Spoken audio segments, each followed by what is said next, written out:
What's going on, people? It's your boy B, as always, here with the Purpose Driven Risk podcast.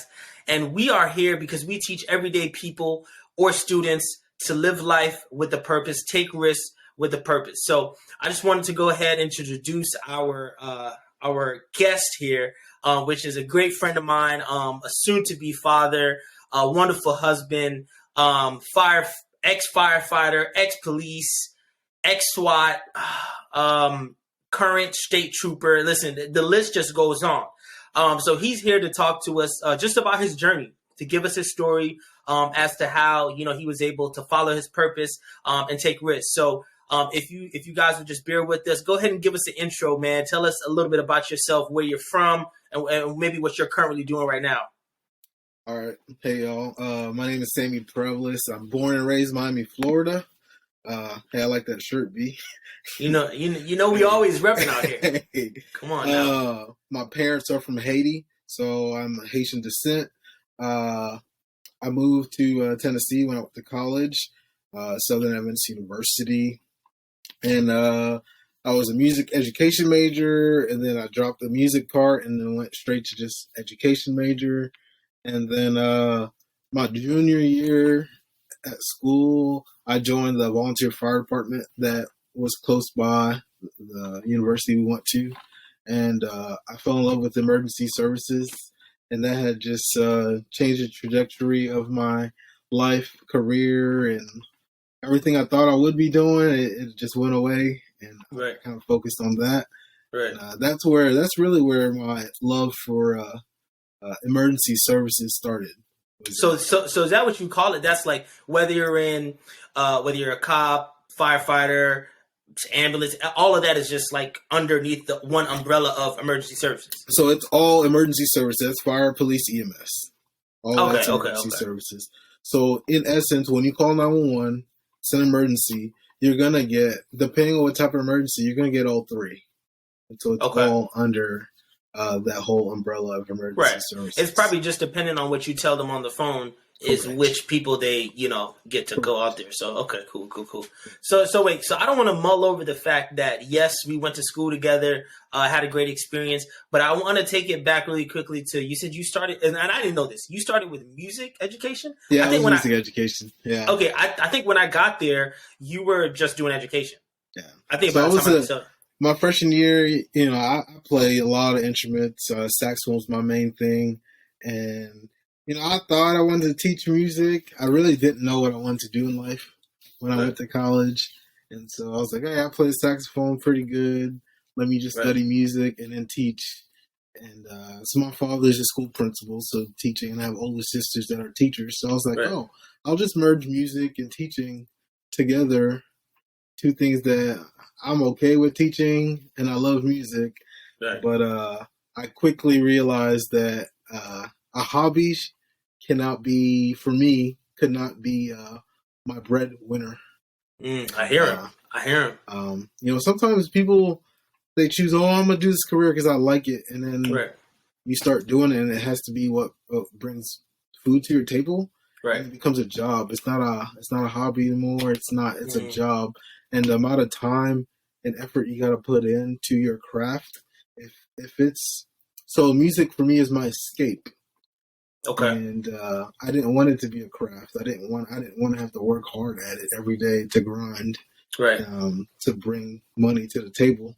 So you didn't want to use something, because that's interesting. A lot of people say, hey, just turn your hobby into cash flow, cash making machine or whatever. But you're saying that because you got so much joy out of it, and that was kind of like your release, you didn't want to put that pressure on yourself. Exactly. Like people use the gym as a stress reliever. People use playing basketball or knitting, sewing, designing t-shirts, whatever it is, whatever hobby it is, and you might be really good at it. But when you switch that focus to, okay, this is what needs to bring money home, then that has to change. And so the stress that comes with it, I didn't want music, because music was my stress relief. So I had to drop that part, and then I just went strictly education, which I enjoyed. I really did. I still sub as a teacher on my days off when I can. So today I've been a sub now for about 6-7 years. Right. I was a student teacher, obviously, when I was an education major. And Right. I've seen some of the same students. My very first class I was a student teacher at was first grade. And those students right now are sophomores in high school. And I still see them, still have contact. I still sub for them. I don't know if you're old or if you're just like not young anymore. Like we're old. Whoa, brother. Hold on. We're old. Hold on. Let me say something. It's my show. All right. If I say you're old, you're old. If I'm young, I'm young. No, I'm just kidding. Nah, but okay. So really quickly, I know that. Did you mention that you're Haitian? A proud Haitian at that, right? For sure. And was there any drawback, or not even drawback, but was there any resistance when you told your family, like, "Hey, I'm going to go to college and I'm going to study music education"? No, not at all. So my dad being an educator, he didn't care. Right. My parents, they didn't care what we did in life as long as we were successful. That was my parents. I don't want to say the typical Haitian, but there's kind of like 4 or 5 career paths that Haitians will typically follow: nursing, doctor, lawyer, or engineer. Those are typical things that, Haitian parents, typical Haitian parents, that's what you need to be. But my parents didn't care. My mom's a nurse practitioner. My dad's a school principal. Very educated folks. And they didn't care as long as we had a college degree. That was their only requirement. They don't care. And me and my siblings, that's what we did. We went to college and brought home a degree. No. That's clutch. I think that's cool. And having met your parents, I understand. Like, your parents are the most Haitian, but not typical Haitian parents. No, because they're just so. I think they understand. The thing is, I think your parents understand, even though they were born in Haiti, right? Yep. I think they more so understand what it's like to be Haitian American. Yeah. You know what I'm saying? As like the second generation, I think their careers has enabled them to see life differently. My mom being a nurse, and so she understands the American way of life, right? And my dad being an educator, he knows the development of kids, and he understands. He talks to students, and so he understands it's different. Not every child has the same capacity. Not everyone can't do the same thing. And that's true. That's true. I think their careers definitely, because a lot of parents look at all of their kids and like, listen, even they don't even understand. Some kids are different. Like, hey, Sammy's different than Tess, and Tess is different than, you know what I'm saying? Like, they all have different strengths. Facts. So when did you realize, like, okay, now moving along to education, when did you realize that education was just like not gonna be it for you? So, like I said, I really didn't know what I wanted to do in life. I just knew I had to go to college. My parents were paying for it. And so during that phase in life, I just knew I had to be in college. Right. And so I picked education because my dad obviously is an educator. Right. And I was like, if I finish school, I'll get a job. I can go work at his school. Right. Like, I knew that. I would be working with my sisters. My sisters work at the school. They're teachers. And so I have an older sister that's an 8th grade teacher and another older sister that's a daycare teacher at the same school my dad's the principal at. And so I was like, you know what? I'll just study education and go work for my dad. Right. But deep down inside, I knew I didn't really want to. Right. Because I don't like living under someone else's shadow. And I don't like nepotism. I think that some people, it works out great for others. I mean, I'm not saying you can't use your resources wisely, because my dad is a resource.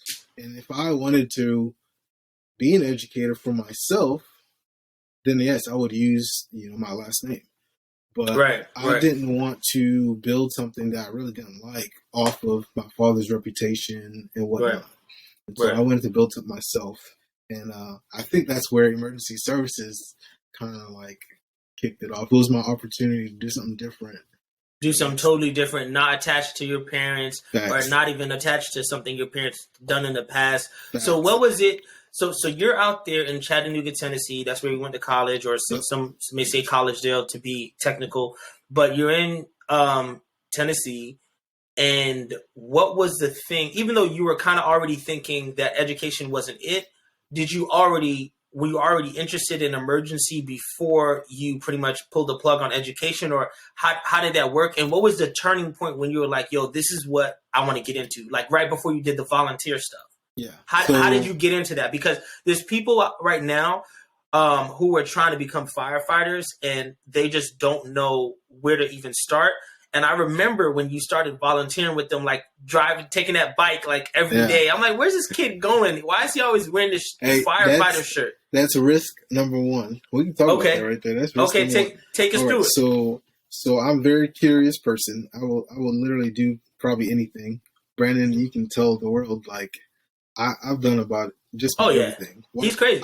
I'll take y'all water rafting. Yep. I'm a rescue swimmer. So, almost died, folks. No, almost died. I would have saved you. It's okay. Yeah, hope so. But yeah, I would literally do just about anything. So I had a guy who lived down the hall from me in the dorms. He had this T-shirt that said TCFD, and I was like, "Oh, what's this shirt?" He said, "Tri-Community Volunteer Fire Department." I was like, "Oh, that's cool." He said, "Yo, you should join." I said, "What do y'all do?" He said, "Oh yeah, I'm a fireman." And I was like, "You're a firefighter, but you go to school?" He was like, "Yeah, you could do both, and it's really fun." And I was like, "Okay." So I threw in an application, and the rest is history. I joined just off of curiosity because the dude down the hall said I should do it. So, and, but he was a volunteer, or was he? He was volunteer. Okay. And still a student at Southern. And so just off curiosity, I joined too. And I was like, oh, it's volunteer. I mean, it's not going to affect school. Right. And I get to do, like, they're going to teach me how to fight fire for free. I mean, cool, whatever. I'm just curious. I'll do whatever. Right. So curiosity is really what jump-started my career in the fire service. For those who want to pursue a career in fire, I say it's a great job, super great job. I know Florida is a lot different, and each state is different. Some states are more lean towards volunteers, and you have rural areas, and that doesn't have heavily populated areas, not going to be paying much. I would say do your research as far as what department you want to work for. Yeah. Shop around as far as like pay. Some departments pay more than others. That would mean you would have to either have a better resume or just be lucky and blessed by God to just have an opportunity to work. And then don't be afraid to volunteer, your services. Some people, they want to get that A+ job, but don't want to start with a C+ volunteer, no pay gig. You know what I'm saying? You got to get your foot in the door because that looks better when the opportunity comes for the A. You're ready for it. Right. No, that's curve. It's gone. Like, don't be afraid to volunteer, do some free work, because agencies and corporations they love that stuff. Right. And show something about your character that you're willing, especially in my line of work, because money is not it. You can't join emergency services for money. And so if you're doing it because you really enjoy it, you'll definitely go far. Okay, hold on. I want to take a quick second. One of my plugs fell out here. Okay.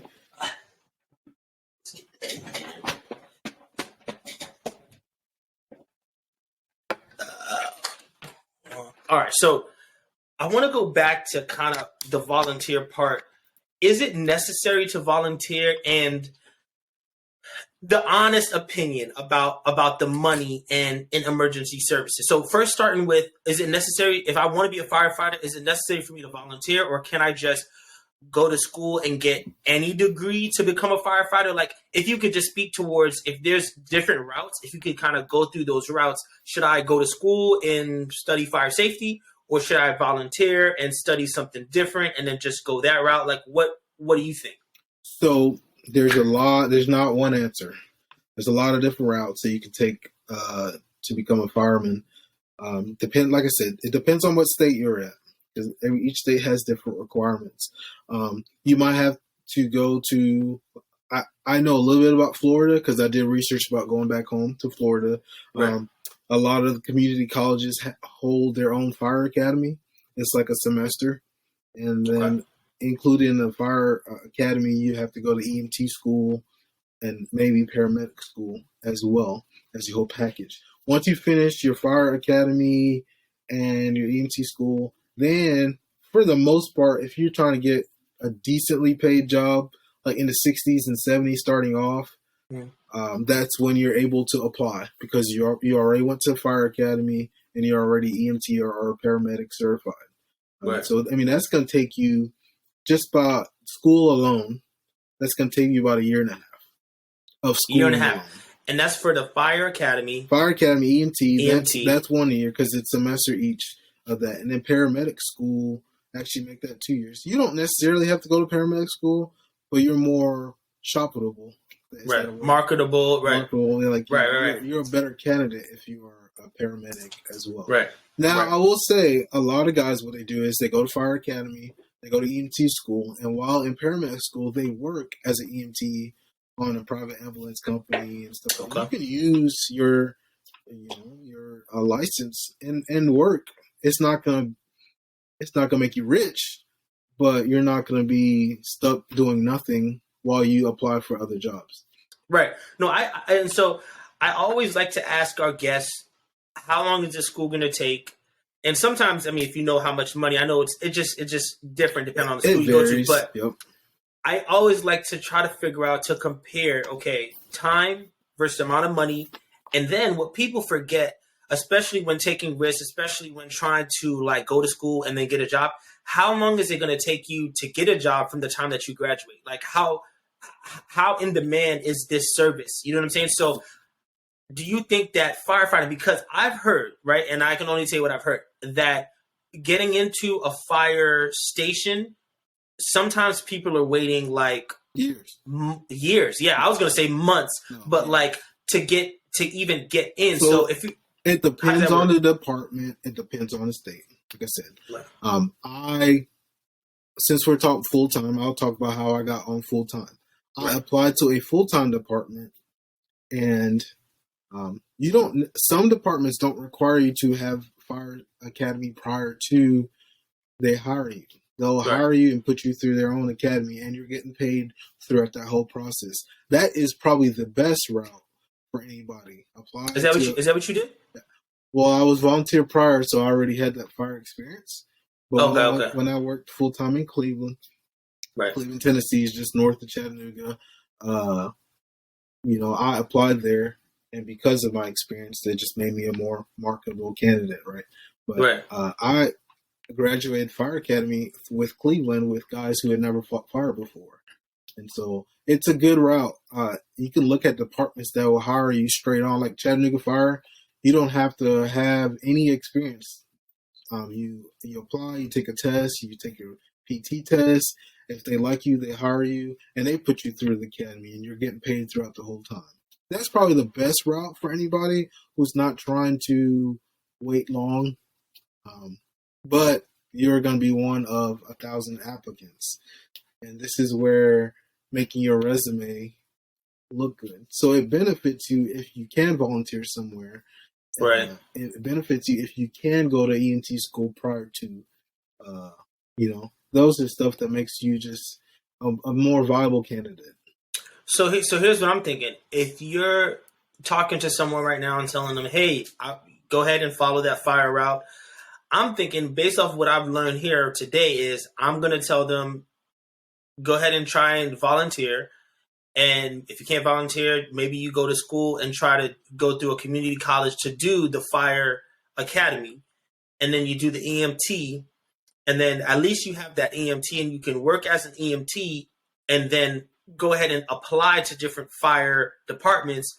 And while you're waiting, at least you still have the EMT. Exactly. And I think it's important because, I'm not saying that people are money hungry, but bro, things cost and people want to be able to get to the money as quickly as possible. So I just think that I've heard so much about like firefighting. How does it work? How do I get in? How do I start?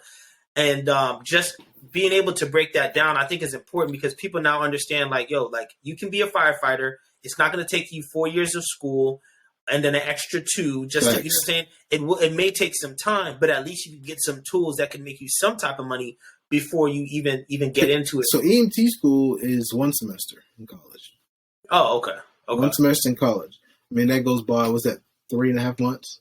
Right. That goes by. Now, you do have to take tests and you have to pass the national registry or whatnot. But once you're done, you can get hired at private ambulance services, and they're paying anywhere from $15 to $25 depending on what agency you work for as a ambulance service. Right. And so you can use that, stack some bread, and live life as you still set up for your next move. Right.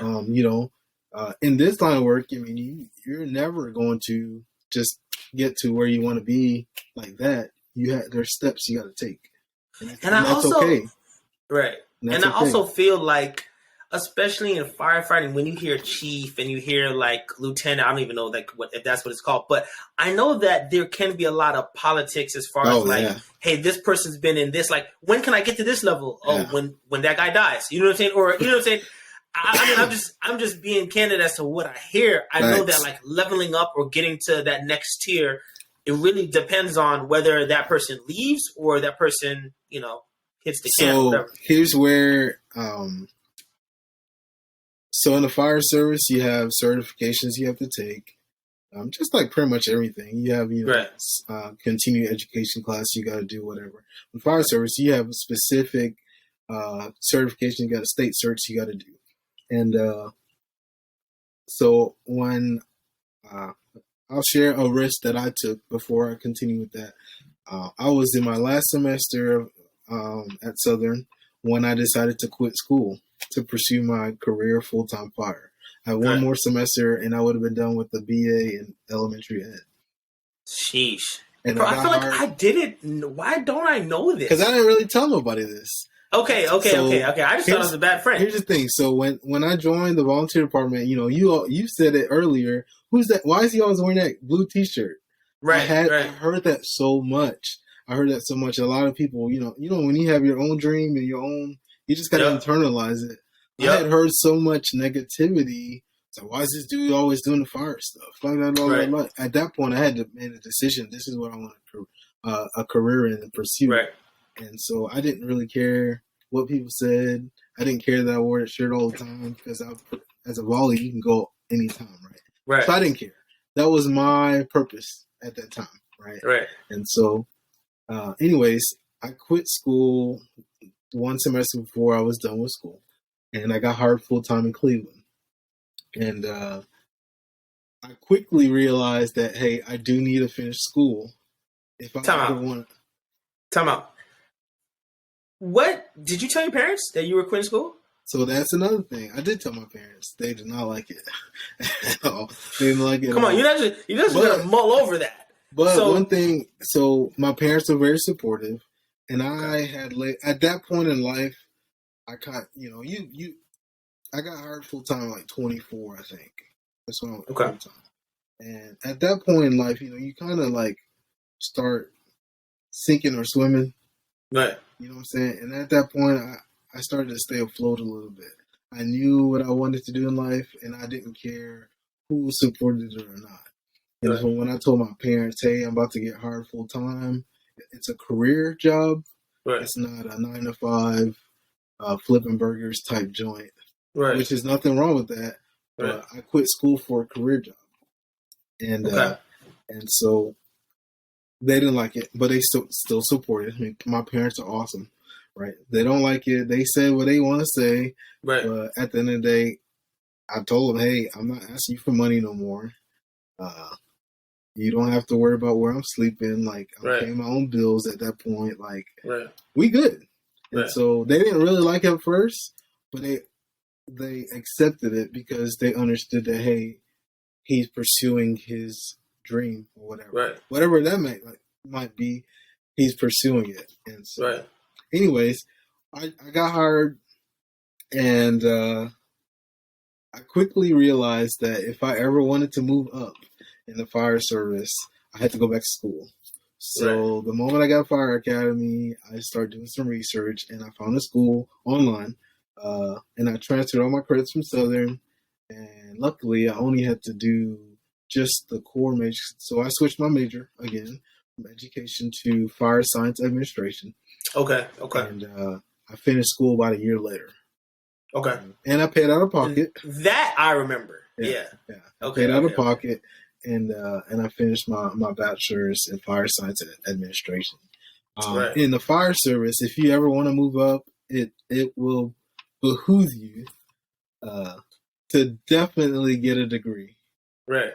And so, go ahead. So what? So okay, I just want to make sure the listeners are understanding. So when at the time when you chose to apply for Cleveland, you were volunteering at Chattanooga in a different city. I was still volunteering. The department is Tri-Community Volunteer Department. I had been volunteering there for 4 years at this point. Okay, and so tell us some of the what was the interview like? What were they asking you in order to get a job there? At the volunteer, if you remember. No. I'm talking about when you went for full time. Yeah. So. The fire service is, any emergency service, it's more about service before self, right? Right. And so a lot of, I'm sorry, my computer's acting up, but it's working now. A lot of places will ask you integrity, service, selflessness type questions. And with the fire department, it's more unique because you living with 3 to 4 other dudes for 24 hours, pretty much. Right. And so they ask you more questions about family, how to get along with other people, timeliness, professionalism. And I worked for, I still believe, is one of the best departments in the state, fire departments in the state, in Cleveland Fire Department. That's how much pride they had when I applied, and that I had when I was a member there. I work there, and I still do because those dudes are my brothers, right? I still go by the fire hall. I haven't worked there for 2 years, and I still text. We still hang out. That's how close the bond is. And so in the fire service, you have a brotherhood. You're a fireman, and you are a brother. That is no ifs, ands, or buts. And that's nationwide. Right. I can go to Miami, Florida, walk into a station and say, hey, I'm a fireman from Tennessee. They're going to invite me to dinner. I might get a free boat ride by the time I leave. That's just how it is. And listen, if you guys want free boat rides, become a fireman. So in the interview, they ask more questions about how to get along with people, how do you work, do you well with teamwork, right? Because it's all about a team. You work on a truck with 3, 4 other dudes, and you have to work together to accomplish a goal. Whether it's breaking in the door to go put fire out, going on a roof to vent the roof, let smoke out the roof, going through a side window to go save the baby at the crib. Whatever it is, you have to work as a team. And so they hone more on those types of questions. And obviously your personality questions as well, but it's more geared towards how well you work with other people and how well you get along with people. Right. Okay. All right. So I just want to make sure we understood. So you had been volunteering for 4 years. Listen, this is not an overnight process, people. But like you said, I believe you were marketable because when you went to Cleveland, they're like, okay, this guy really knows his stuff. We're going to teach him everything else he needs to know. And then you topped it off with, the fire safety. So take us to a day in the life as a firefighter. I just want to give people a picture of work-life balance, some of the things that you had to go through in the academy. And then, well, actually, no, let's focus on the academy and how rigorous that was. And then if you could just give us a day in the life of, a firefighter, and kind of understand what that was like for you. So the academy wasn't rigorous at all, except for PT. When I got hired, I was extremely out of shape. At least I thought I was in shape. I thought I was in shape because I played ball or, intramural at school, soccer or whatever. But I was out of shape. And the firefighting stuff was easy to me. Right. I had already been through fire academy. I've been doing that for 4 years. So here's the thing. You volunteer, you never lose the experience of work you've done. Right. And with firefighting, it's the same job wherever you go. You put the same gear on, you pull the same hose line the same way, you go in the building the same way. You're taught the same thing everywhere. Right. And so as far as firefighting, learning, and knowledge, I had that down pat. For me, I was out of shape. If I were to go back, I would have prepared myself physically, and then it would have been a breeze. It really Right. would have been a breeze. I had instructors telling me like, man, like other than your PT, you're good to go. Right. I mean, I had classmates who was like, hey, can you help me with this? I'll help Right. you run a mile. Right. Hey, help me with this, work homework or packet, whatever, and I'll stay and work out with you. Right. And so I had no issues with the school work, Like the bookwork part, and part of it, and the practicals. Because you have book work and practicals when you did skills. I had no issues. It was just my PT. So, Okay. And Okay. I'll go into like the day in the life of a fireman. So you start most places either 7 or 8 o'clock in the morning. That's when you start your shift, and most places 24 hours. You're there for 24 hours, and then you're off 48. So you only work 9 days a month. Yeah, it's 9 days a month. Listen, when you were telling me that, bro, I almost signed up, bro. But I worked 200 and something hours throughout a month. Oh, yeah. because you guys are so you guys are in the hall, and you, like you said, you have to live with people, so they ask you questions about how I'm there for 24 hours straight. If we need to go to the store or go out, we go out as a truck. So everybody's going out. Is that like a thing? Is that like, hey, you're not staying behind? Like, we can't. Like, why? Because if an emergency happens, we have to respond at any given time in our truck. But I'm saying, if nobody's at what if there's multiple emergencies at one time? Then you have different trucks placed throughout the city. Okay, that's true. So, I'll share an example. One of the guys, our driver, his kids played soccer. And so on a specific night during practice, or if they had games, we all go to watch his kids play. So although he was working, he was still able to respond or go to the games. And, we just go to cheer on, I don't know, Little Susie or Little Betty. I don't know. I don't want to say their names on here. Right. You know what I'm saying? Like, and so as their family becomes our family, right? And that's how the truck life works. If something's going on with somebody's family and we all have to go, we all go. It don't really matter. Right. So that's how it is. If I need to get food because I left food and I need to go to McDonald's or Walmart to grocery shop, we're going together. Because if an emergency happens, we're all together and we're responding in our truck. So you're on the clock, but for the full 24 hours, you're on the clock. You're getting paid full 24 hours, whether you get a call or not. How does that? So on 24, off for 48 hours. Yeah. So I work 9 days a week. Yeah. I mean, 9 days a month. So if I work Monday, I go into Monday at 8 a.m. I get off work at Tuesday at 8 a.m. Right. I don't report back to work until Thursday. Okay. And you can't work back to back. You can, but you're not scheduled to work back together. Let's say we work together, you work on the day after me, but you get sick and you want me to work for you, I will work for you 24 hours. So I will be there for 48 hours. Right. I can't work 3 days straight. Right. That makes sense. I still would have to have a day before my regular shift to come back. But we're going too technical for that. But yeah. No, okay. I just want to. So, how did you feel about the work-life balance? Because to some people, they're like, "Yo, I can do that.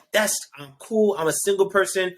But I know when you were a firefighter, I believe you were starting a date, and what was that like? Like trying to deal with home and work at the same time. So when I started that schedule, I was single. I was not dating, and which was good. Because I was focused on my career or whatever. And so I liked it. And, you work one day, you off two, it don't really bother me. Right. I mean, a day go by so quickly. And like I said, you're with your crew, their family. So you're eating lunch, breakfast, lunch, dinner. You're working out. You're watching TV. You're playing video games. I did homework.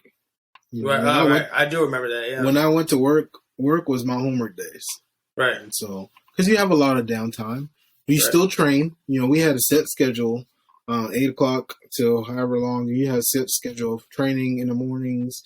We had to do chores around the station, clean rooms and clean the bays, wash the trucks, whatever. But once after 1, 2 o'clock, when everything's done work-wise, then you have the rest of the night to do whatever you want, pretty much, unless we get a call. Right. And so it was good. I enjoyed that schedule. I had a lot of time off. A lot of guys, you'll see, they'll start a business and they'll work their days off. They have a little side hustle, supplement income, whatnot. So if you are looking into that career path, that is a good thing. You have so much time off that you can supplement your income by starting a business on the side and doing that.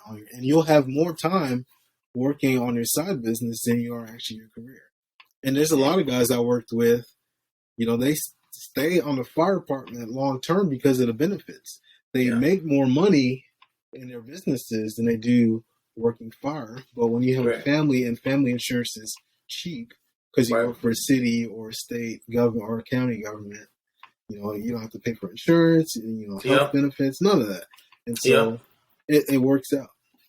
No, I appreciate you saying that, because I think a lot of our listeners are either they want to pivot into something else, or they want to understand, hey, like, how can I get into something? Because this world, especially social media now, has created this thing where it's like, hey, you can't do both. You got to be an entrepreneur or you have to be a 9-to-5er. But like, no, like, how about we just like merge? You know what I'm saying? Like, but you have to find something that allows for that. So like, even myself, like, I work a remote job right now where I can do this podcast and I can go and speak to people or be in certain places because, I can fly, where I need to. The I can work from there. Right. I have the flexibility. So I think that's key. I'm glad you mentioned that. So where I'm going next. How do we go from firefighter to policeman, bro? Like, come on, bro. You're living, how Master P has been like a rapper, a ball player in the NBA. Bro, he's a music mogul. Like, he's done everything. That's how I feel like you are, bro. You're like Master P. So how do you go from firefighting into policeman? All right. So here's my other risk on my notes, right? So as a firefighter, I had to be EMT. So I am still licensed EMT in the state of Tennessee, although I'm not a fireman anymore and I don't work on truck, but I still do medical stuff, right? And so I had a friend, a really good friend of mine. I would do ride-alongs with him as a cop. So my days off, I'm bored, I'll just go sit in his patrol car, ride around. And one day he had SWAT training, and I was just staying around. I knew some of the guys because I worked calls with them and whatnot. And the SWAT team leader was telling them, like, hey, they had just lost a police officer that left the police department to go work for ATF, which is the federal agency. He became a federale, whatever you want to call it. And so he was their medic. He was their medic on the team, on the SWAT team. And so the SWAT commander was like, hey, we don't have a medic on the team. If y'all know anybody who's interested, let me know. And I was sitting in the back. I was like, I knew all the guys. I just kind of raised my hand, and I was like, I'm an EMT. I could do that. What do I need to do? And so after that, I just went up and started talking to the commander. And he was like, yeah, okay, cool. And he was like, you would have to go to SWAT medic school, whatever. And so I said, okay, bet. All right, cool. So I went home that night and I did my research. And I stayed up and I looked at SWAT medic schools and requirements and stuff. Although I'm not a paramedic, I'm a step below that. You can still be EMT and be a SWAT medic. Okay. And so I found a school. And all I needed was a signature from a supporting agency, or what's the word I'm looking for? Not supporting, sponsoring agency. I paid for it myself. That's a risk. I paid for it myself. It was in Florida. I drove my car down to Florida. You guys don't understand. Yeah. If you guys knew what car he's talking about, boy, that's a risk. You know what I'm saying? That's a risk. Hey. Yeah. Okay, cool. So you drove your car down to Florida. How long was it? I don't mind sharing what I was pushing. I was pushing an 04 Nissan Sentra. Boy, and that joint was pushing. Hey, it got us around, didn't I? It did. It did. Shout out. Anyway, so I found a school, and all I needed was a signature from the supporting. So I went to the commander and said, hey, I really want to do this. That's another risk. So I feel like some people are afraid to put themselves out there. any of their services. Again, I wasn't getting paid for it. It was a volunteer thing. It was something that was going to go on my resume, right? Right. I wasn't going to get paid for it, but it's an experience that I wanted. I thought it was pretty cool and looked fun. Right. I'm curious. Right. And so I'll do anything.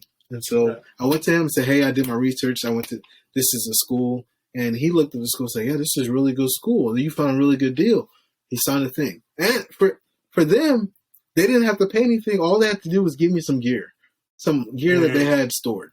Right. I was driving myself. I had paid for it in full. All I needed was a signature and some gear. Some gear, yeah. And so that was it. Yeah. I went down to school.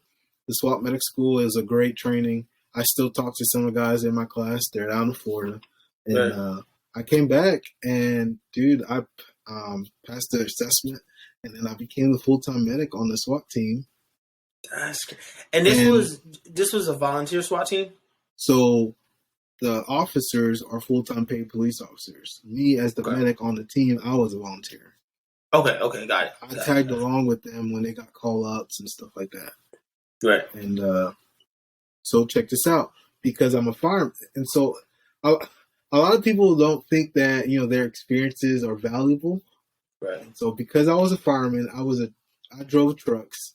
I could drive any truck in the fire service because I had just the training for that. Right. Because I was certified. I went to school. Right. And so anyways, when I joined the team as the medic, that's all I do was just medical stuff. If the team guys went during training, if the teams that got hurt, I bandaged them up. I made sure everyone was hydrated. I was pretty much the team doctor, pretty much. Right. And if we went on a call out, if a suspect got injured, something like that, I'm the one who checked them out and make sure they were good to go. And if we need to transport them to the hospital, I pass that information on to the ambulance or to the hospital when we get there. Right. Anyways, but because of my experience of driving fire trucks and bigger trucks and being trained to do that, we got a call. The first call that I went to, and they needed someone to drive. And one of the team leaders was like, Sammy's certified to drive big trucks. Why can't he drive a SWAT truck? And I was just kind of standing in the back, and I was like, okay. So here I am. Like, give me the keys. Let me whip that thing real quick. I got the keys. Anyway, but so I became the team driver and the medic in a matter of a couple weeks, just off of me being in the right place and just, hey, I could do that. And so I did that for a while. But it started getting a little boring when we get on call-outs, and I couldn't do nothing. I would see the guys go in, break the doors, and go search the rooms. Right. And I wanted to do that. They were like, hey, you stay in the car, right? Facts. And I would have to stay in the CCP, which is called the Casualty Collection Point. That's where we designate the area. If someone got hurt, they're coming to me in that area. And that's where I had to stay. That got boring. I'm a worker. I'm curious. I want to just go do work. Right. So I was like, man, I really want to go in and kick doors in and search. And the only way to do that is I had to be an officer. And so the department that I was a medic at had reserve officers. You remember when I did that? Yes. So, yeah. So I put in for a reserve slot. It was kind of guaranteed I was going to get it because I was already working for them anyways. Right. So I became a reserve police officer. And so, because I graduated reserve officer, and now, so as a reserve, you go through pretty much the same police academy like a full-time would. Right. So, it was 4 months long. And I did that while still working my full-time job at the fire department. Right. And again, to reiterate, you can do your own personal ventures and still work. That's what I was getting ready to say that. I was like, so just to make sure the listeners understand, this guy was a full-time firefighter, right? And still able to have these experiences to kind of add to his back. But yeah, as you're saying. Yeah. So went to academy, got out of academy, did field training. And so you have to do field training. Like I had to work patrol and get out, answer calls, write tickets, the whole 9 yards. Right. Pretty much I was a cop. I just was reserved, wasn't getting paid full-time. That makes sense. Right. And so because of that, now when I was on the team as the medic, now I can carry a gun, rifle, and all that stuff. Now I'm breaking in doors too, still as the medic. You know what I'm saying? Still as the medic. That was my primary function, but I can go in and do work. Right. which is what I wanted to do. That's how I got into law enforcement. And so I'm sure you're going to want to ask, so why did I switch from fire full time Of course, to bro. police? Okay, so really quick, while you were doing the reserve police, you were still full-time I firefighter. was still full time fire, Wow. still full time fire. And so before we go into why you made the switch, I just want everybody to understand just being in close proximity and understanding that every person you meet could be a piece to your puzzle. Like Sammy could have been a firefighter who was like, no, I just want to work. I just want to go home. Like, that's it. Like, that's all I really care about. And I'm just going to keep it like that. Right. But I think that a lot of times, if we're just curious, like, we don't even have to make things super complicated and be like, well, I wrote this down in my notebook and I put this on my vision board and this is what I'm going to accomplish. Like, that's cool. But there's also a side of it where it's like, yo, if you just stay curious throughout your life, and I can say, like, as Sammy's friend, like, this guy's a curious guy. Like, he'll try anything, like, once, seriously. But like, I think that has Except for served him, drugs. right? Except for drugs, kids. But like, I think that has served him because like his ability to stay curious and pair that with meeting people who can eventually serve him. You know what I'm saying? Pretty much puts him in a great place to be like, okay, cool. If I want to make the next step in a position that I've never been in, who can I pull from? Who knows me? But he's also serving. Like people don't forget that. Like serving, not being paid, being in the reserve, like volunteering, like taking that trip, like serving, right? So, but yes, of course, I'm gonna ask you why you're making good money okay, let's not even talk about the money. You're satisfied and I'm asking, are you satisfied as a firefighter at that point? At that point, yes, I was satisfied. Okay, so how do you go from being satisfied and pretty content to, I want to officially become, part of law enforcement as a police? So it goes down to what you said about service. I love helping people and serving people in an emergency capacity. I've learned that not everyone can handle high stress situations. That's true, very true. I enjoy responding when people are at their worst. I enjoy being that person to respond and provide a helping hand. And so at the fire hall, like I said, there's a lot of downtime. And I finished school. I was bored a lot because now I don't have no homework to distract me. Video game, you can just play so many video games. It gets boring. But so I finished reserve and I had done FTO and I'm done now. Now I'm working the road on my days off, whatever. I've again enjoyed and fell in love with patrol. Police officers get so much negative connotation, whatever you want to call it, which is kind of funny because when I started doing this is when the trend was starting as far as like ACAB and defund the police. This was like during that time. And that's what I was going to ask you, like, how was it? I remember when you told me that you were going to go into the academy or like officially become, a police officer. Bro, that was legit. So like I went full time right before George Floyd incident, right. And so the height of all of that stuff. So we were scared for you, bro. I mean, and I think that like, and you remember the call we had where people were just like berating you, asking questions, and I was one of them. And I think that it really came out of love, but you have to understand we're totally uneducated about what it is to be a cop. So we're asking you as like civilians. You know what I'm saying? Like, why would you do this? I didn't feel no type of way about it because, like I said, I had already been in emergency services as a whole for, at that point, 6 years, 7 years. Right. And so to me, and I'll go a little political about it. I know you don't want to do that, but no. I go a little political. My thing is, I feel like we need good servicemen in our communities, right? We need it. Right. Whether it's police, fire, EMS, we need good people who are going to serve in that capacity. I believe I'm one of those good people. Right. I've learned that I cannot change how people think about me, my appearance, or what I do. All I can do is control myself, right? And so I enjoy what I do, and I'm going to keep doing it. I enjoy serving others. It don't matter where you're from, who you are, how old you are, how young you are. you call, I'm coming. That's always been Right. my mindset and always will be my mindset. And so when I see a lot of people complain, oh, we need good cops and we need this, and here I am. I'm a good person and I love serving. I can serve in that capacity. I'm going to put myself out there and do it. You know, a lot of times people complain, oh, we need more good cops, but yet they will never answer the call themselves. Right. Right. To me, that's a coward. Right. You know, if you say that and you already have a career, that's one thing. But if you're not doing nothing with your life and you're complaining, you could be the difference you want to see. I live that every day. I try to be the difference maker that I want to see in my community. And when I started as a reserve and I started working the road, because I had to do those responsibilities outside of SWAT, work the road, I enjoyed answering calls. I enjoyed going and talking to people and dealing with domestics and seeing people at their worst and trying to be a problem solver. I enjoyed that. And I felt like I did more for my community as a cop than I did as a fireman because I was interacting with people a lot more. And so,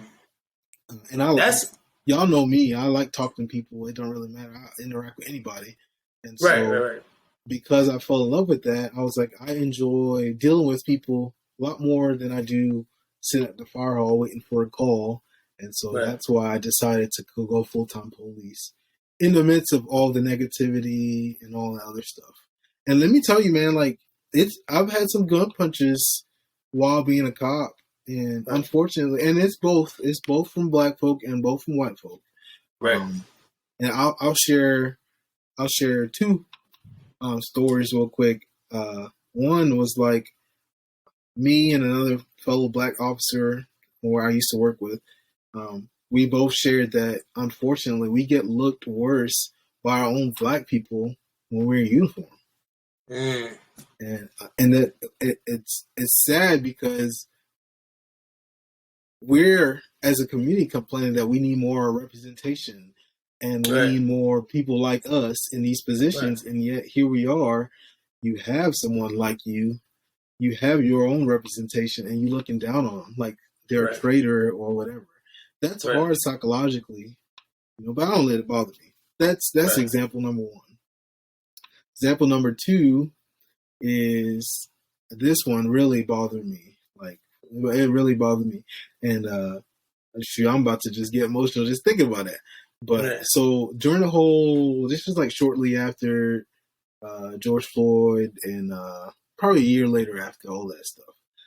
I was driving on the road, and this lady was in my lane. It's 2-lane road. She was in my lane, swerving on her phone, expired tag, speeding, no insurance.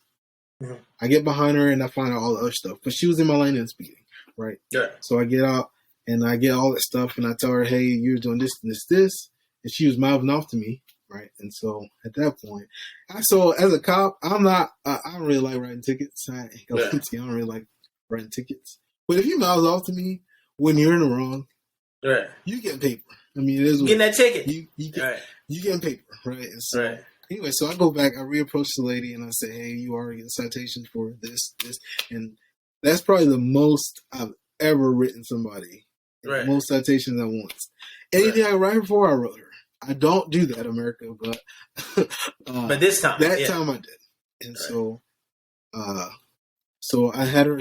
I said, "Hey, you need to sign for this," and she looks at me. She was like, "Oh my gosh!" Da, da, da, da. And then she was like, "I'm not even racist," and I was like, "Excuse me." Sign right here for me, right? And I walked out. And so for me, when I got back to my car, bro, like I took it as and. I will always take it as that. I felt like because she was a white female, I'm a black officer.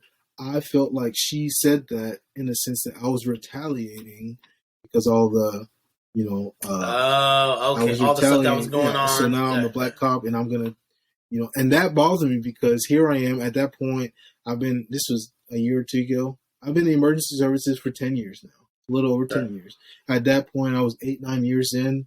And, when we say we put our lives online, we really do. Like, I've literally done it. I've gone into some sketchy houses on fire, got injured, stuff like that. I've been burnt on my neck. Yeah. I've literally done that, right?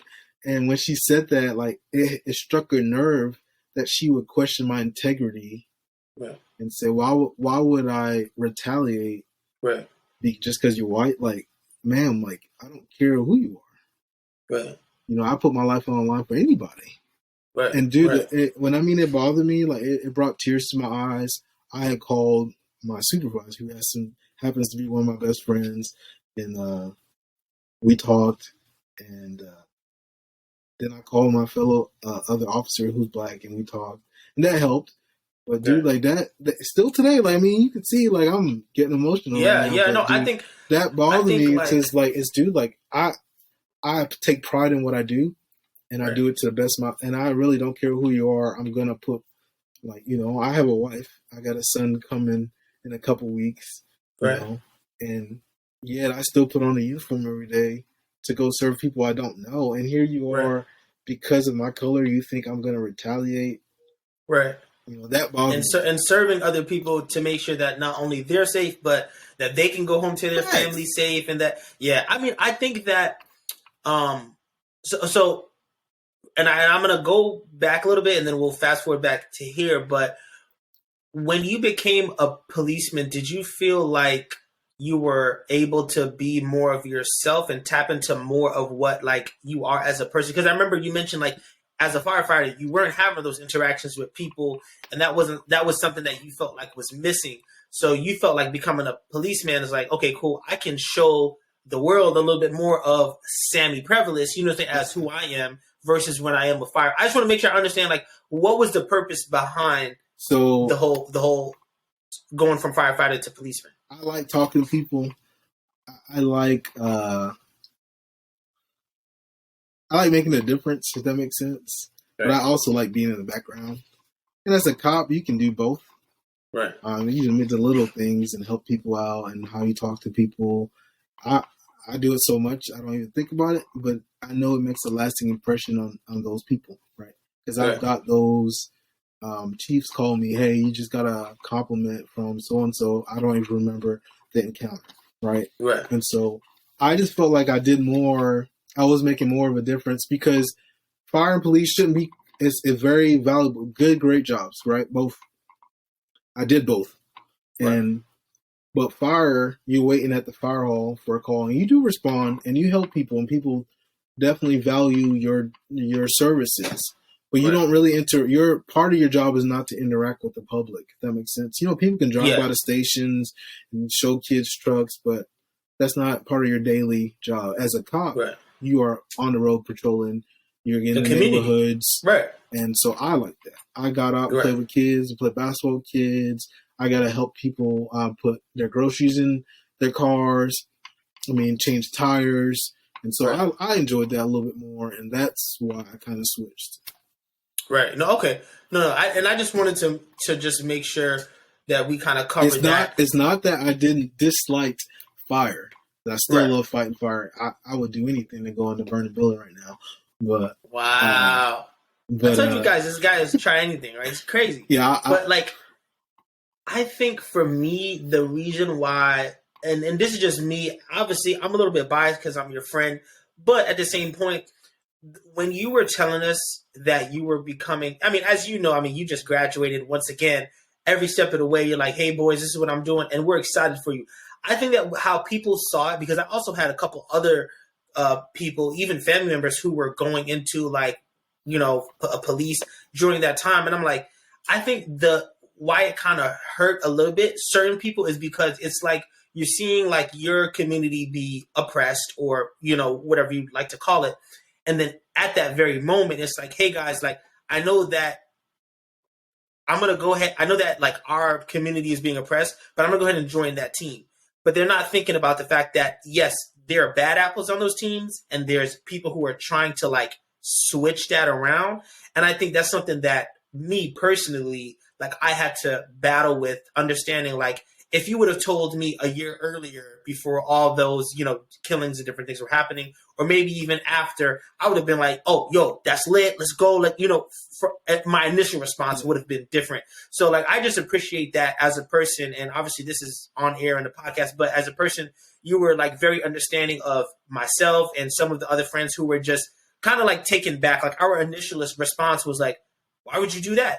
Just because of what we were seeing. But I can honestly say, like, I think that now that I think about who you were as a friend throughout college, who you were as a friend post college, I can see you being a policeman more than a firefighter, just because of how you helped us, like, as a friend, who you were in our crew. Like, not that you were someone who just like cared about like keeping the rules up. Not that you were boring. It wasn't that. It was just that all the way through, I could see you more as versus being a firefighter. I'm like, I definitely understand why he did that, because as far as the caring part of it, as far as the community building part of it, like being able to bring people together, like that's literally who you've been, our entire lives. Yeah. And then now you're just doing that as a profession.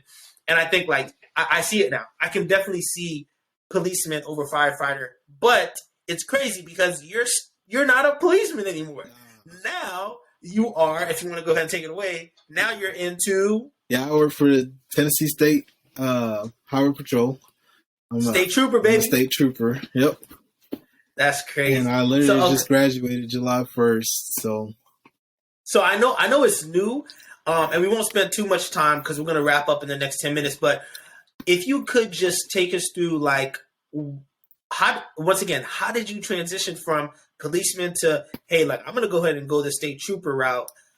And I know you've only been there for a little bit. How has it been so far? But yeah. So I'll share a little bit myself as far as my dream job. I've been chasing my dream job for a long time. When I was in high school, I had applied to the Army. They still have a program called From High School to Flight School. And you have to take the S.W.A.T. If you test score high enough, then you take the aviation test. I think it's called the SIF test, whatever. And if you score high enough, you get selected to go to the program. And I did. Okay. But my parents did not want me to join the military at all. So it's always in my dream to fly helicopters. And I don't know if y'all can see this, but this one, I'll bring it in here. This helicopter, it's a Chinook helicopter, flies in the U.S. Army. It's my favorite helicopter. It's just beautiful. Anyways, I've always wanted to fly helicopters. And so last year, I did a discovery flight down in Atlanta, which is about an hour and 45 minutes from where I live. And I realized that I can get my license, my pilot's license, privately on my own without having to join the military. And so with the help of my parents, I paid for lessons on my own. And when I was getting off work, I would drive down to Atlanta and take my lessons, drive back home. I mean, that's another risk, Right. Driving down. And this is while you're a full-time policeman. Cop and married at this point. Right. Yeah. With a wife, and who's very supportive. I love her. But dude, it was rough looking back at it. It's like, man, like I would get off work and drive down to Atlanta. Right. Spend the night at my wife's siblings' apartment. Wake up early. Take an hour lesson flight. Right. Either stay there that day to do another flight the next day, or come back home. I was spending money on gas. And just for reference, from Chat to Atlanta, if you don't know, that's like a good hour 45 minutes. Yeah, almost 2 hours. Well, call it 2. I was near the north side, but yeah, about hour 45, hour 50, where the airport I was flying out of. And anyways, so I was commuting down to Atlanta, taking flight lessons, and I realized how much closer I was to my dream of flying helicopters full time. Right. And because I was doing it privately, it opened doors as far as my eyes. I can fly helicopters for law enforcement and still be a cop and fly helicopters, because the bigger agencies have air units. So the agency I used to work for did not, and probably will never have a helicopter because it's so small. And so after I got done flying, yes, I can fly helicopters. I took my wife up, and I was in the helicopters. I showed the boys pictures and stuff. Mm-hmm. And so, anyways, I wanted to go to an agency that would allow me to still be in law enforcement and fly helicopters eventually. And so I did a lot of praying, a lot of research, and I had a friend of mine who we went to college together as well. He's a state trooper, been there for 8 years now, and he's been talking to me for over a year. Hey, you should come over. You should come over. You should. And I was like, nah, I'm good where I'm at. And then like finally, he got me in contact with one of the pilots who flies for Tennessee Harbor Patrol, THP. That's probably what I'll say from here on out. He got me in contact with one of the pilots that flies for THP, another black pilot. And what is THP, real quick? Tennessee Harbor Patrol. Okay, cool. Yeah. And so, anyways, got me in contact with him. We talked for hours. He told me like how I could fly, how long it would take me to get there, and I just felt like that was doable. I still enjoy law enforcement police work, and so if I never get to fly, I'm not going to be angry because this agency is better and more paid, etc., etc. It was a good move regardless, but I took the risk on applying to a new agency, and it was hard because in college, I was a prominent member of the community. I was active in my community. I was that cop that everybody knew. That makes sense. But I also did my job too. I took a lot of people to jail. I got drugs off the street. I did do DUIs and stuff. You know, a lot of times people think that you can either do one or the other. Right. No. I listen. I see it all the time. Like, oh no, you if you're the cool cop, you're the cool cop. If you're the cop that brings the hammer down, that's all you are. Did both because I did both. Right. I organized a lot of our community events, kid stuff, and popsicle give outs. I organized a lot of that in my community, but I also was one of the leading arrest guys and drug takers, getters, and all that stuff. Anyways, you could do that. But anyway, so now I'm with the state, and hopefully my dream is to fly for them or get the opportunity to fly for them in a year or so. Year or two, maybe 3 years, depending on how long it takes. But I'm willing to take that risk to get to where I want to get to. And I will share, because I know we're trying to wrap up, all the experiences that I've had from fire, EMS. If I go to the air unit, when I go to the air unit, I'm going to talk positivity. When I get to the air unit, there you go. I'm going to be able to use that. So I learned that when you go to the air unit as a new hiree, your first step, you don't just go straight to flying. Although I know how to fly, you don't go straight to flying. You go as a tactical flight officer, which is a TFO. They're the ones who they're pretty much the co-pilot. They run the cameras and the radios. And if y'all see like choppers that do rescues, they have hoist when people go down the helicopter to get patients. They like do that airlift when you're getting airlifted. When you get airlifted, they do that as well. So because I'm an EMT, I'm still an EMT, and all my technical rescue experience that I've had at the fire department, it's gonna make me a more viable candidate for when that slot opens up.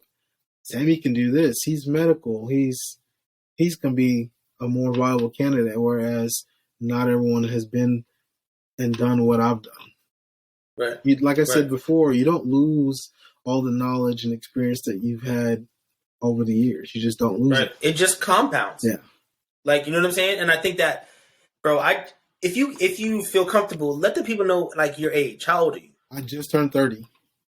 Bro, and I think people got to understand, man, like this life is going to go forward regardless. So if you're thinking about going to flight school, if you're thinking about going to fire academy, if you're thinking about going to police academy, like this dude just knocked out traditional education, which is, like your traditional college, university, right? Knocked that out, has that degree, went ahead and went through fire academy, went through police academy, did a training, a medic training do the SWAT team, and then also went ahead, got his flight license, went to flight school, and is now a state trooper. Like, I think what we can learn from Sam, you guys, is that time is going to go by. What are you going to do with it? Like, you think 30 is old until you get to 30 and you're like, yo, I'm young. Like, I have so much more to do. I'll say this. I'll add on.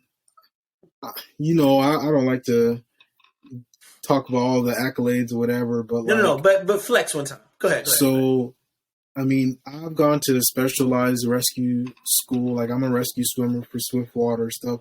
So if there's a flood and you have a lot of water gushing through, I'm certified to go rescue some. Put on suits and go get people out. But I got a lot of other technical stuff. I can drive literally everything in the fire department still because my certifications are still up, and even with police. There's a lot of different schools that you can go through and continue education, and don't be afraid to go through that. Like I've gone through so many other stuff. I have a binder full of certificates of classes that I've gone through. Right. So I'll share a little bit. When I transferred my credits from Southern to that school so I can get my fire science degree, I also turned in all at that point. It was a decent amount of certifications that I had gotten from the fire department, and they gave me like 30 credits or 25 credits just off my fire certs Right. that I had. I mean, these are 1 week, 2 week classes, and they're giving me 3 credit college level. And are they the certs that you were getting from the fire department? Are they required, or was that stuff that you were just like, no, I want to? Some required, some were just extra. Okay. No, and I think like so you said, all your technical rescue classes that you take, they're not required. Okay, no, but I'm glad I asked because there are people who are at their job and they're trying to understand like, yo, what can I get from this job? Like you're not even maxing out what you could receive from that job, but you want something else. Man, so there's a saying we say in fire police EMS, like we don't care if the class is basket weaving, go take it. Right. Because it's a week or 2 weeks, 3 weeks, and it goes by like that. And you'll never know when it'll be of your service. Yep. Like I said, so part of my prayers was now when I was looking for agency or something to do the rest of my life at this point, right? I wanted to incorporate everything that I've been doing in the past. And so when you look at, my trajectory to potentially be part of the aviation unit with THP, hopefully, that'll incorporate my EMT skills, all my medical skills, all the technical fire rescue stuff, how to save a patient, how to package them in a something to be lifted up or whatever. Right. And so all that's I didn't forget none of that.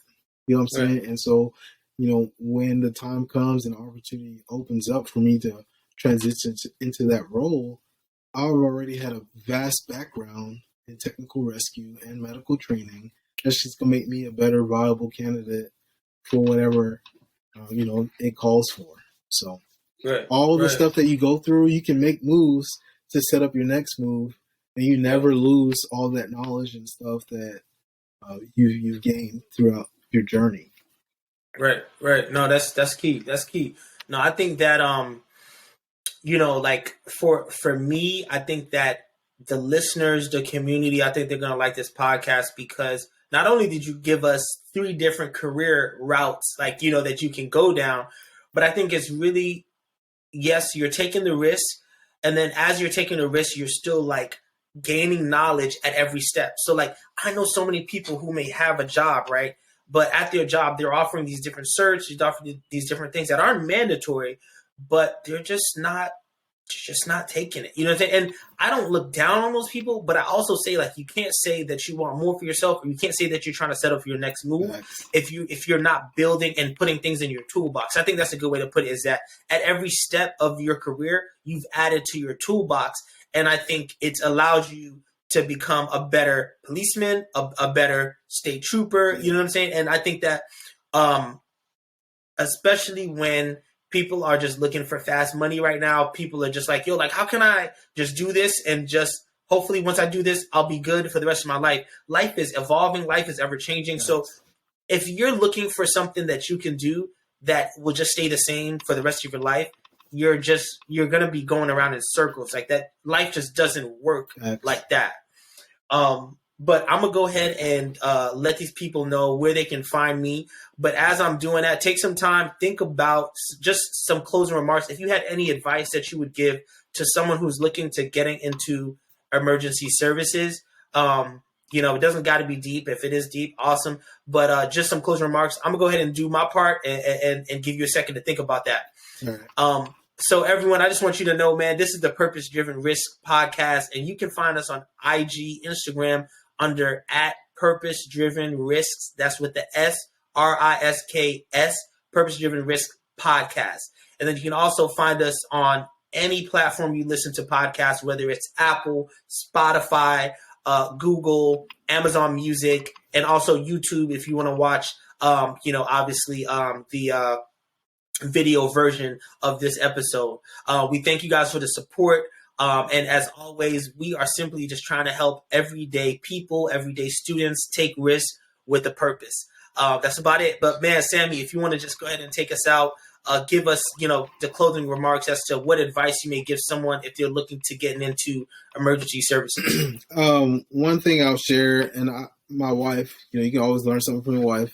I know a lot of things, but my wife shared this with me. They know everything. Yeah, so, like B said, I've been in this for about a decade now, and I still feel like I haven't reached my dream job yet. Right, and I'm still in pursuit of that, and I'm still taking risks to get to that place. But at the same time, you have to take time to look back at what you've done and appreciate that. Sometimes people don't appreciate their journey until that time is gone. I think Kanye said it, people don't live in their moment until that time is gone. That moment's gone, and then you regret it, right? I think he said that when he won the award or whatever. But, my wife telling me that, I had to sit back and look at all the stuff that I've done. I was like, man, you really have done a lot in a short time, whatever you want to call it. But I've done a lot. And give myself some credit. And that it actually motivates me a little bit more because, okay, you've done so much, you can get there. You just got to keep grinding. It might take some time, but just keep grinding. If you come from here, you appreciate your journey when you look back and say, okay, I went from point A to point B. I might have to go back to point A, but here now I'm point D now. Right. You know what I'm saying? And so you appreciate your journey and you gain knowledge, you learn from it and keep growing. And when you get to wherever you want to get to, it just makes that whole process so much sweeter. And it just means so much. Because sometimes, you get from point A to Z real quick and you don't take advantage of it. And you're just like, okay, what's next? This is where I wanted to be, but now I'm here. It's like, it's lost its value. In essence, you know what I'm saying? Like, it comes so easy. You don't know, you take it for granted. And so I know when I get to where I want to be eventually, I would have appreciated the journey and the process and all the people that I've met and helped get to where I need to be or I wanted to be. And I'll just enjoy it a lot more. Right. Yeah, no, I agree. No, Sammy, we appreciate you coming on, man. If you guys are in the state of Tennessee, slow down because my boy will pull you over. Real talk, all right? He's doing his job and he's doing his job well. But no, we appreciate you coming on the show, man. I will say I'm going to be posting different clips of this podcast and it'll have his Instagram in there.